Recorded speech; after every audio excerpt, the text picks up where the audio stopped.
My grandmother gave my brother and me equal investments. He sold his. Years later, he demanded half of mine.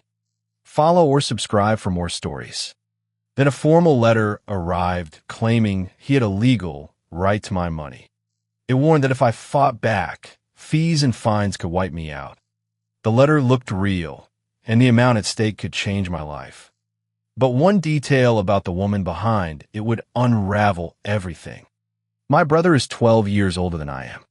When he was 16 and I was 4, our grandmother set aside investments for both of us. The money had originally come from our grandfather's portfolio, and after he died, she took care of it. When my brother was old enough, Grandma gave him control of his share. A few years later, he pulled out most of it and bought a new Honda. His investments were worth about $15,000 at the time. I made a different choice. I knew about the portfolio for years before I controlled it, and I watched it grow. A large part was invested in Apple, so by the time the accounts became mine, their value had grown dramatically. My dad always told me to leave the investments alone until I was in my 40s. I mostly listened.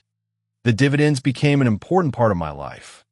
They helped me through difficult stretches and gave me the freedom to move around the country before deciding where to settle. My brother and I weren't close. He had made choices that hurt the family, and because we didn't really grow up together, most of what I knew about him came through our dad. Then my brother started dating a woman who said she worked in law. Not long after that, I received a formal-looking letter from both of them. The letter claimed our grandmother had intended the investments to be shared between us, no matter whose name was on the accounts. They wanted half of my portfolio's current value, even though my brother had already spent his original share. His girlfriend warned me that refusing could lead to legal fees and fines so large that my half would disappear anyway. I was scared.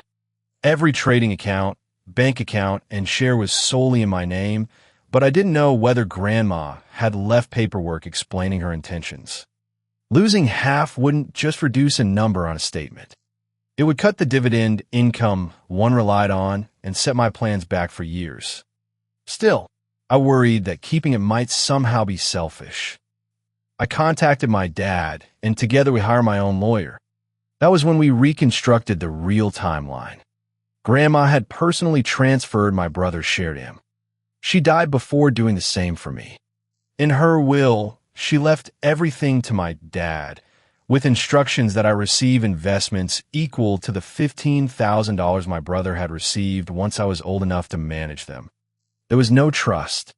Grandma simply trusted my dad to follow through. He did. He opened accounts for me, transferred the investments 6 years earlier, and even added some of his own shares to give me a better start. My lawyer said the portfolio was mine. But the bigger surprise was that this probably wasn't going to court at all.